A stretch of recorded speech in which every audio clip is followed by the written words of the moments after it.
Doctor विजय दीक्षित। आज आपका इस ऑनलाइन क्लास में स्वागत है। आज मैं जो सब्जेक्ट ले रहा हूं वो है प्रबंध, मैनेजमेंट। इस मैनेजमेंट के बारे में या इसी सब्जेक्ट को क्यों चुना? सबसे इंपॉर्टेंट टास्क है कि मैनेजमेंट इसलिए लिया गया है क्योंकि द्वितीय विश्व युद्ध के समय इसकी शुरुआत हुई। अभी भी एक संक्रमण काल है। पूरी दुनिया में इस समय कोरोना वायरस के कारण एक अजीब सी स्थिति बनी हुई है और उस वजह से देखें तो एक नए विषय का जन्म हो सकता है। इसलिए मैं आपको प्रबंध के बारे में बता रहा हूं कि प्रबंध किसी समय एक आया। प्रबंध जब द्वितीय विश्व युद्ध हुआ उसके बाद प्रबंध का उदय हुआ। सब मतलब मनुष्यों का प्रबंध, मतलब मनुष्यों के द्वारा मनुष्यों का प्रबंध, ये भी एक बात है। तो मैनेज मैन बाय टैक्टफुल। तो प्रबंध की जो विचारधारा है, व्यक्तियों के साथ मिलकर के कार्य करना, ये एक सबसे इंपॉर्टेंट है कि व्यक्ति प्रबंध की जो विचारधारा आगे बढ़ी वो है व्यक्तियों के साथ मिलकर के कार्य करना। प्रबंध वह है जो प्रबंधक करता है। ठीक है, प्रबंध वह है जो प्रबंधक करता है। प्रबंधक क्रियाओं का नहीं, मनुष्यों का विकास है। ये छोटे छोटे इसकी डेफिनेशन है जो चाहे तो आप लिख सकते हैं कि प्रबंधक क्रियाओं का नहीं, मनुष्यों का विकास है। क्रमशः मनुष्यों का इसमें विकास होता जाता है।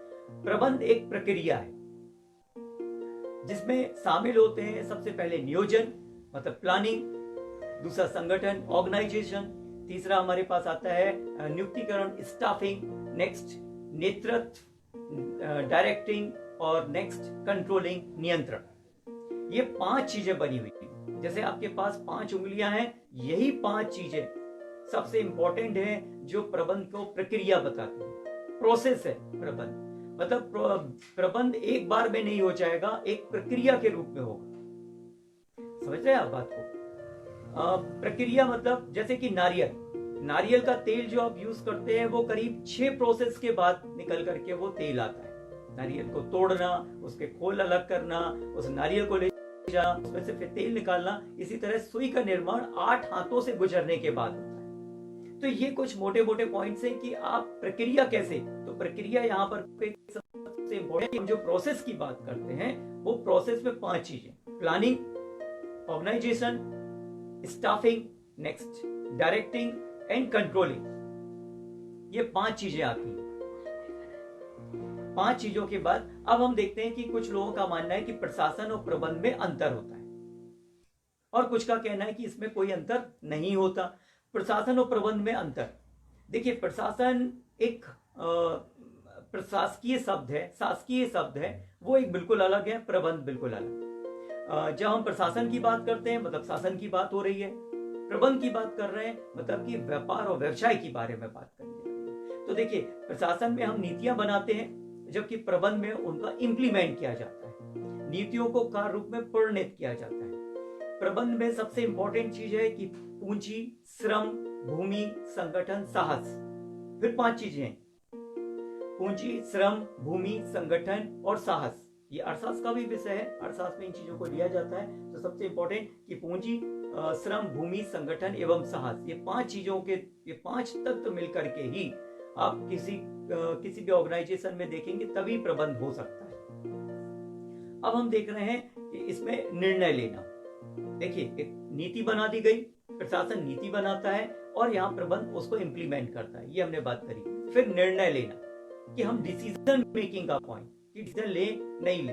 फॉर एग्जाम्पल कि अगर गवर्नमेंट ने एक नीति बनाती है, उस नीति के बारे में कलेक्टर को निर्णय लेना पड़ता है कि हम अपने बुद्धि विवेक से क्या करें। जैसे इस समय कहा जा रहा है कि लॉकडाउन को खोला जाए या लॉकडाउन में थोड़ी ढील दी जाए। आप देखते हो कलेक्टर अपनी बुद्धि विवेक का इस्तेमाल करते हैं, निर्णय लेते हैं कि हम इस क्षेत्र में ग्रीन जोन हो गया तो यहाँ सुबह 7 बजे से शाम को 7 बजे तक के लिए हम लॉकडाउन को खोल देते हैं, ढील दी जाती है। दूसरी तरफ अगर अब आप प्रशासनिक क्षेत्र के अलावा आप व्यावसायिक क्षेत्र में जाते हैं, वहां पे निर्णय लेना हो सकता है कि अभी कोई ऐसा ऑर्गेनाइजेशन है जिसको कि रॉ मटेरियल के रूप में कच्चे तेल की जरूरत पड़ रही है या फिर कुछ ऐसे प्रोडक्ट की जरूरत पड़ रही है जिसका आने वाले समय में उसको यूज होना है, तो वो अभी से स्टोर करके रख सकता है।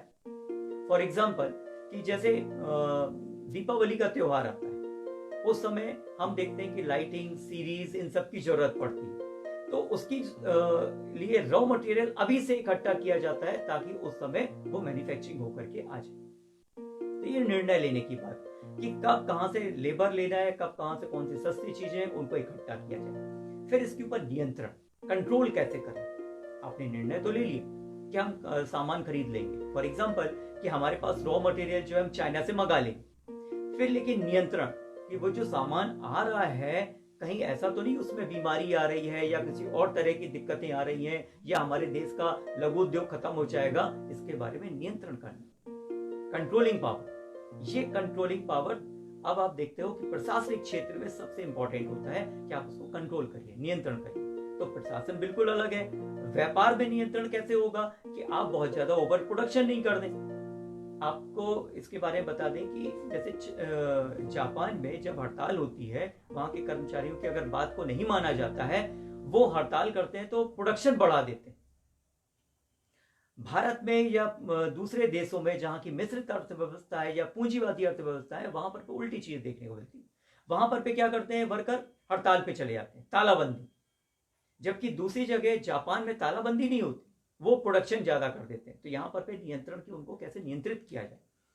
फिर एक बात आती है प्रशासन एक शासकीय काम है, जबकि प्रबंध जो है व्यावसायिक कार्य, ये मैं पहले ही बता चुका हूं। योग्यता की बात देखें, योग्यता में प्रशासकीय क्षेत्रों में आपको एक विशेष तरह की योग्यता चाहिए, जो जैसे कि फॉर एग्जांपल एक आईएएस ऑफिसर एक एग्जाम पास करना होगा, आपको एक योग्यता की जरूरत होगी वहां पर कि आपके पास मिनिमम क्वालिफिकेशन डिग्री, इनके बाद आप वहां पर प्रशासकीय कार्य को करने के लिए आगे बढ़ सकते हैं।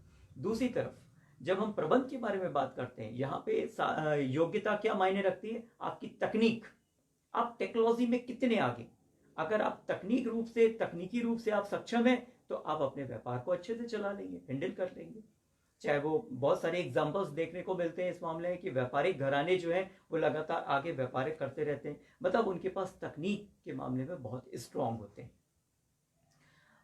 आपको आगे बताते बताते चूंकि ये 5 पॉइंट मैंने बताए थे, हेनरी फ्यूल ने दिए थे। कौन से, फिर से वापस लेके चल रहा हूं। Planning, organisation, staffing, directing and controlling, मतलब कि नियोजन, संगठन, नियुक्तिकरण, नेतृत्व, नियंत्रण, ये 5 चीजें बताने वाले हेनरी फ्यूल थे। 1961 में इन्होंने बता दिया। मैं कुछ चीजें फिर से वापस लेकर के चलूंगा कि जो पुराने समय से स्टार्ट हुआ है, और जैसे कि प्रबंध के बारे में हर किसी विषय का कोई ना कोई जन्मदाता होता है। यहां पर प्रबंध के जन्मदाता के बारे में बता दें कि पीटर एफ ड्रकर, 1909 में इनका बर्थ हुआ और 11 नवंबर 2005 को इनकी मृत्यु हुई। प्रबंध विषय के रूप में लाने वाले या उसको प्रारंभ करने वाले पीटर एफ ड्रकर माने जाते हैं। वैसे तो प्राचीन काल से हम देखते चले आ रहे हैं कि संगठन हुआ करते थे, इकट्ठे हुए, फिर उन्होंने प्रबंध को जन्म दिया, लोगों से काम कराना, ये करना, ये सब चीजें प्रबंध की पार्ट है।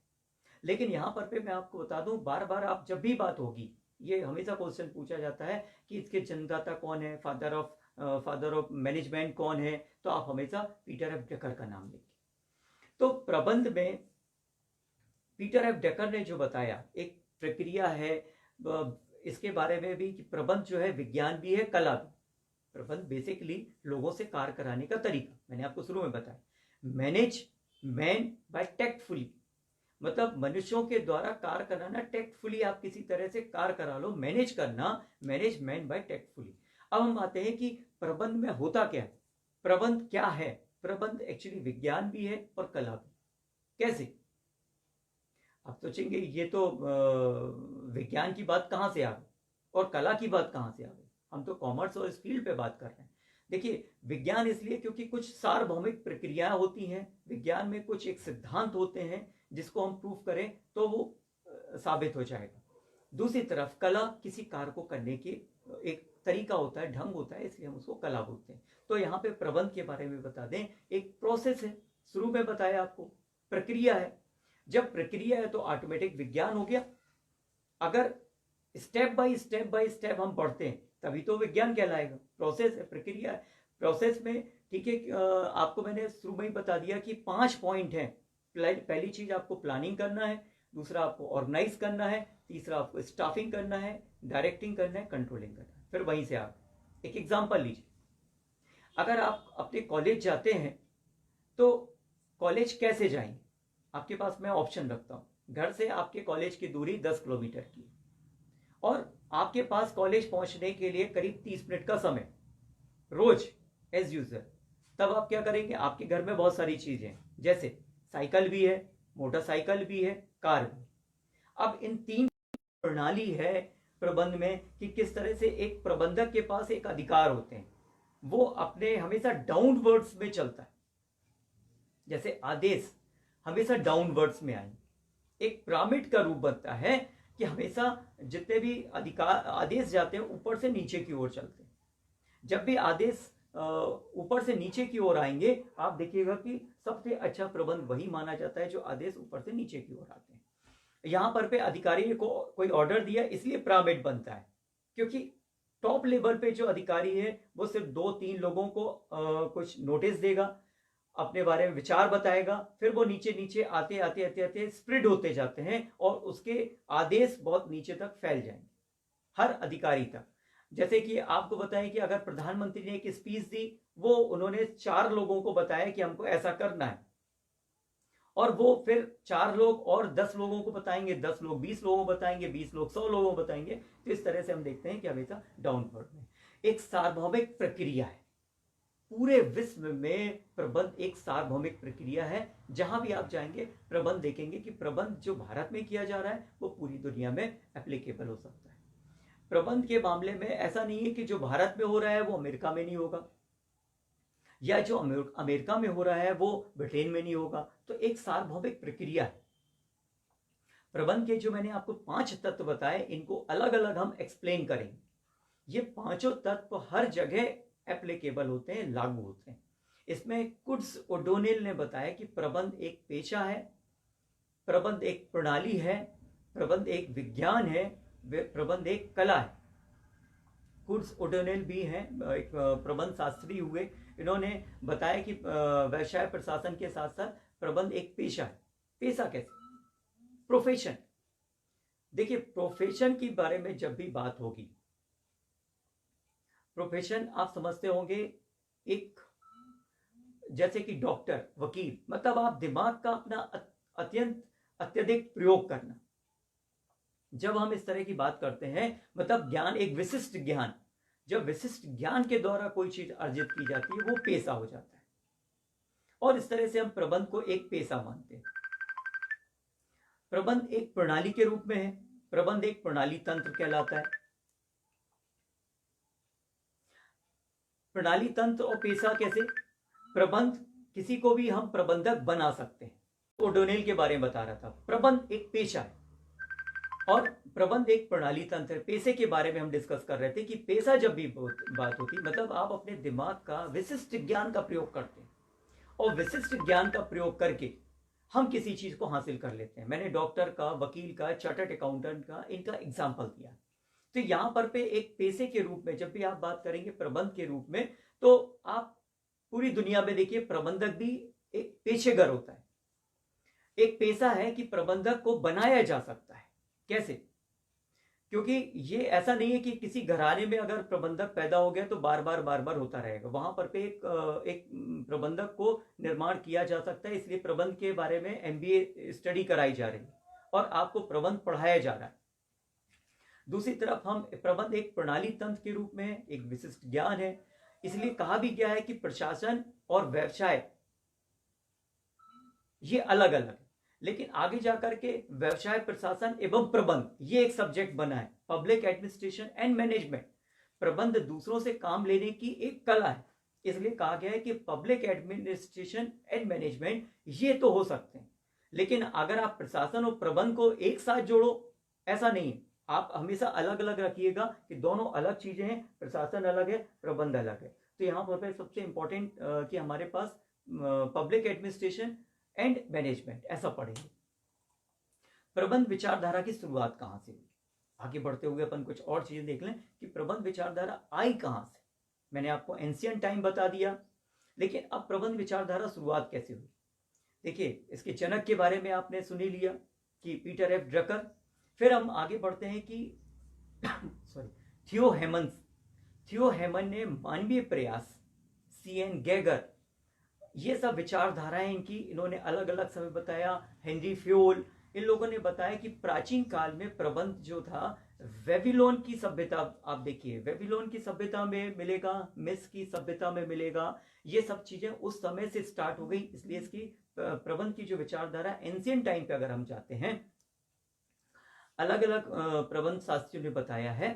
जैसे आपको एक वेबीलोन की सभ्यता के बारे में बता दें, जहां पे कोड एंड कंडक्ट के बारे में हमको जानकारी मिलती है। जब आप वेबीलोन की सभ्यता पढ़ेंगे तो कोड एंड कंडक्ट हमको देखने को मिलता है।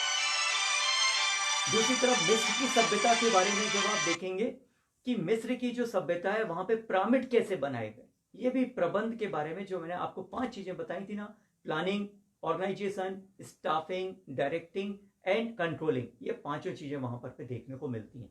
तो पिरामिड का जो निर्माण हुआ है वो मिस्र की सभ्यता के समय, वो भी प्राचीन काल से देखें तो प्रबंध के बारे में बात होती है। प्रबंध का फिर अपन मध्यकाल है, ये तो प्राचीन काल था। मध्यकाल के बारे में जब अपन बात करते हैं, 1830 में अमेरिका में कुछ चीजें स्टार्ट हुई। दूसरी तरफ हम देखते हैं कि 1850 में इंग्लैंड में औद्योगिक क्रांतियां शुरू हुई, और 1880 में एक जन जागरण अभियान चालू हुआ, जिसमें बहुत सारी चीजों के बारे में स्टार्ट हुआ कि हम नई तकनीक को लेकर के आए और व्यापार को स्टार्ट करना है। वहां से माना जाता है ये प्रबंध का मध्यकाल था। प्रबंध का आपने प्राचीन काल देखा, जिसमें बेबीलोन की सभ्यता के बारे में बात करी हमने, मिस्र की सभ्यता के बारे में बात करी। अब हम प्रबंध के मध्यकाल में आ रहे हैं। 1830 अमेरिका, 1850 इंग्लैंड, 1880 में एक जन जागरण पूरे विश्व में फैला कि कोई एक नई तकनीक, कोई एक नई विचारधारा ऐसी आनी चाहिए जो कि हमारे उद्योगों को आगे बढ़ा सके। तो उद्योगों को आगे बढ़ाने के लिए, इसमें आपको बता दें, डार्विन का सिद्धांत यहीं से स्टार्ट हुआ। डार्विन का सिद्धांत विकसित हुआ कि शक्तिशाली व्यक्ति हमेशा कमजोर के ऊपर राज करेगा, मतलब बड़ी मछली छोटी मछली